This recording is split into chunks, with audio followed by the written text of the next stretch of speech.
La nature se sert comme outil de l'imagination humaine pour continuer sur un plan plus élevé son œuvre de création. On se transfère sous forme d'avatar. Eh bien, c'est un peu la même chose, puisqu'il s'agit pour moi d'une représentation graphique d'un personnage dans un environnement virtuel comme le jeu vidéo ou Internet.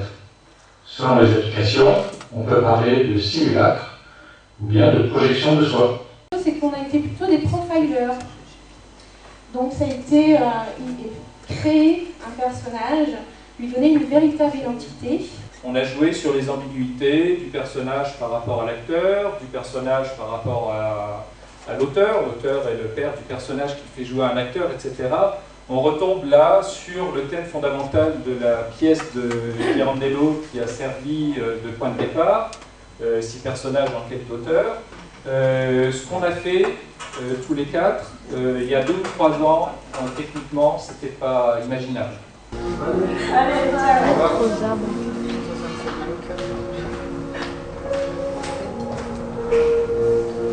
Clique sur la fille.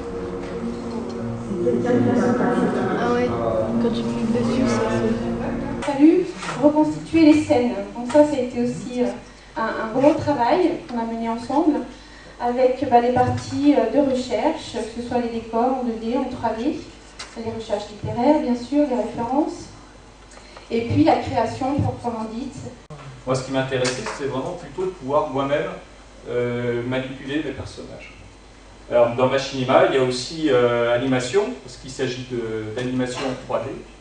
Et puis cinéma, parce qu'en fait, on utilise les outils du cinéma en termes de montage, mais en termes aussi de cadrage, de placement, de décor, etc.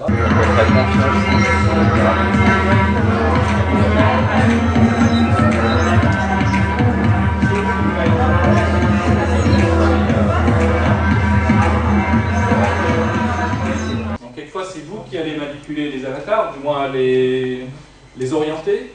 Et dans d'autres cas, c'est peut-être eux qui vont vous manipuler, ou moi.